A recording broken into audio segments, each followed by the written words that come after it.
Hi,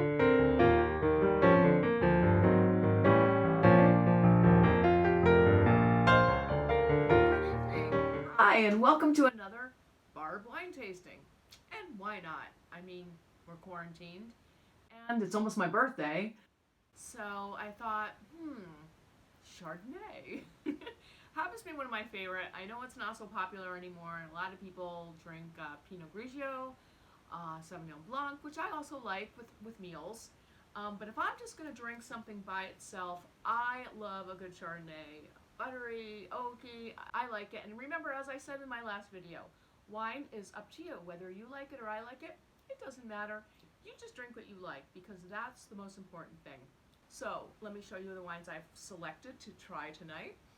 The first one is Toasted Head Chardonnay, one of my very nice favorites.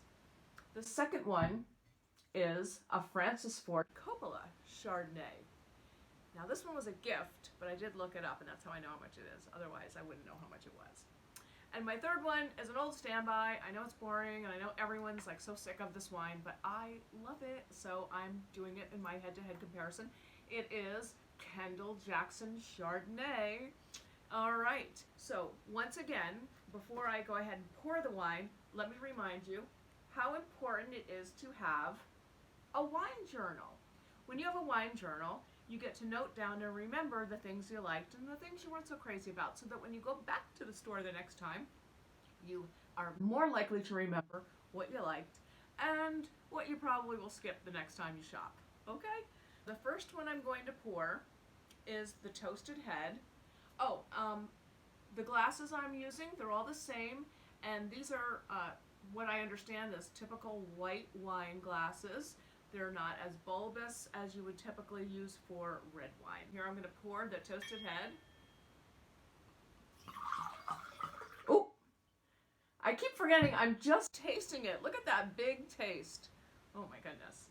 Okay, so now I'm going to check the aroma. Definitely the citrus. I'm definitely smelling the citrus. So that's the Toasted Head. And the next one I'm going to pour, just let it breathe a little bit, is the Francis Ford Coppola. Oh, I did it again! I keep pouring it like I'm going to drink the whole glass. Well, I probably will, but not as a tasting, that's a little bit big. Okay, so that's the Francis Ford Coppola. Okay, now give it a nose. Let's see. Getting a lot of citrusy fruit in here. And a little bit of grassiness. It's good. It smells good. Okay, now I'm going to pour the Kendall Jackson Chardonnay, my personal favorite. Same size glass. Oh, I did it! What is wrong with me? I keep forgetting. I keep pouring too much for a taste. Okay, so that's the Kendall Jackson. All right. And the nose. Oh, that's nice. Okay, definitely fruit. I'm getting like almost like lemons and limes and grapefruit again. Oh, this is really nice. So they all have a great nose. Let me just talk to you for a second before I try them all about a couple of things. So first of all, Chardonnay should be chilled but not freezing cold. So if it's freezing cold and you're at a party and you don't want to be rude to your host because they chilled the Chardonnay way too much, hold it in your hand and let your hand warm it up a little bit as you're drinking it. So that what happens is, as it warms up, you get more of the good flavors. And if it's too cold, you just miss a lot of that. The other thing is, remember, in between your tastes, you remember the thing I said before, the buy an apple, sell on cheese? Well, I have some apple slices, and I have some water crackers. And so you want to definitely cleanse your palate in between your tastes, so you don't mask what you're tasting from the last taste. So a water cracker would do it, a bite of apple. Cheese, coat your tongue. So remember, if you're having cheese in between a taste, you're probably not getting the true taste of the wine. But, you know, if that's how you roll and you like cheese with your wine, go for it. Okay, so when I come back, We're going to try each wine. I'm going to take a second now to write each of these down in my wine journal, take some notes from the bottle, the vintage, and any other details so that I can recall this tasting the next time I am wine shopping in the Chardonnay aisle going, So I'm back, and before I do my tasting, I wanted to show you my wine straw. Remember I told you I got the Francis Ford Coppola as a gift? Well, it came with this wine straw. How about that? Thank you, Jackie. I've just finished noting everything down in the wine journal. Everything from the region, the year, to the aroma. I haven't yet written down the taste, which I will as I taste them. I apologized earlier for still loving my Chardonnays, but you know what?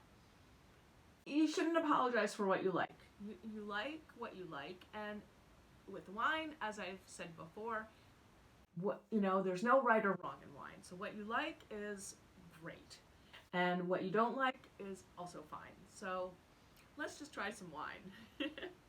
Okay, so the first wine I'm going to taste is the Toasted Head.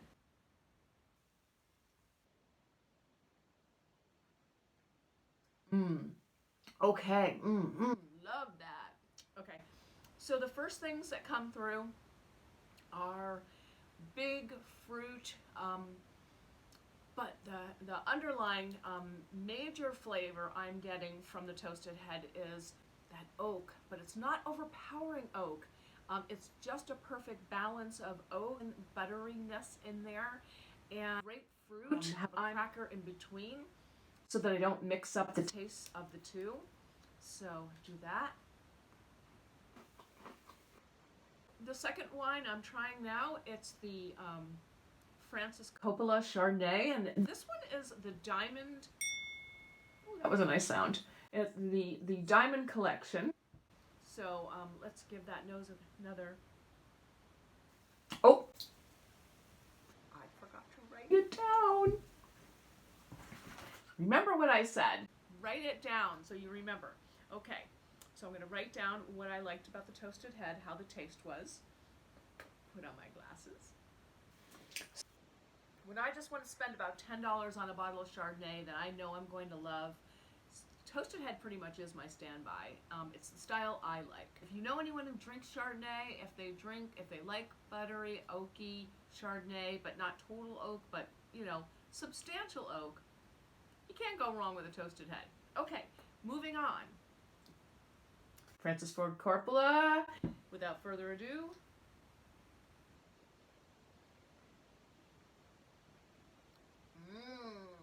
Oh, that's delicious too. Okay. Nowhere near the oak as a Toasted Head. Big surprise that, right? I think the Toasted Head's going to be one of the more oaky, but the Kendall Jackson may be a contender as far as the oak goes. Okay. Lush and fruit. There's a bigness quality to it. It's big, bursting with flavor. And again, it's had a little bit of time to warm up, so I'm going to get a lot more of those flavors than were it very much colder as it was when I first took it out of the refrigerator. Absolutely love it. It was a great gift. Thank you, Jackie. Thank you. I love it. When I'm finished doing my tasting, I may very well just revert to the straw.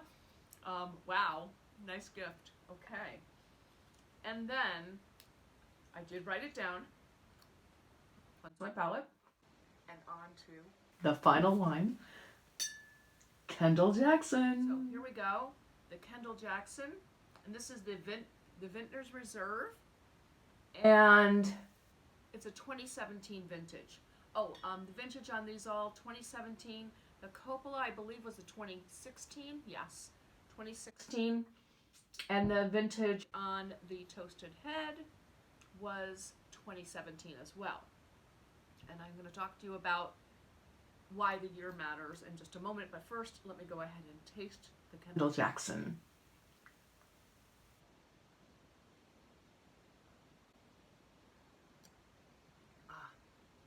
Consistently delicious. Okay, now, wow. Some different flavors, and different in a good way. I definitely got some fruit. There's like a little bit of apples in there. Vanilla, that's what I'm getting, the vanilla and the apples. So again, I did kind of pour them a little bit generously for a tasting. So I'll have to drink the rest off camera because I don't want to get silly.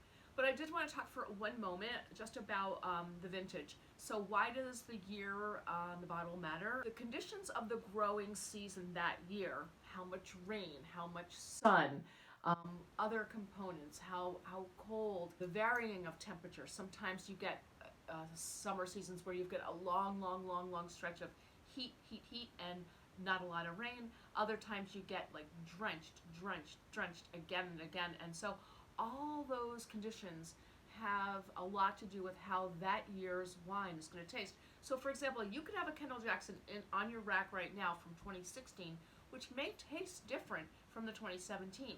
That could be the reason why if you get a bottle one time and then 6 or 8 months later you get it another time and it's another vintage, it may taste a little bit different. Well, that's the reason why. There you go. So I want to thank you for tuning in and watching my wine tasting. I'm not a wine expert. I just love wine. I'm just a wine enthusiast. I'm delighted that you're watching. Thank you so much for being with me. Maybe I'll do another one of these. It depends on if people are liking my videos. But in the meantime, cheers. Happy quarantine. I hope you're all hanging in there, staying safe, staying well, staying home. And yeah, try some wines. You may be able to pass the time pretty fun easily that way. So take care. Thank you so much for watching. Bye.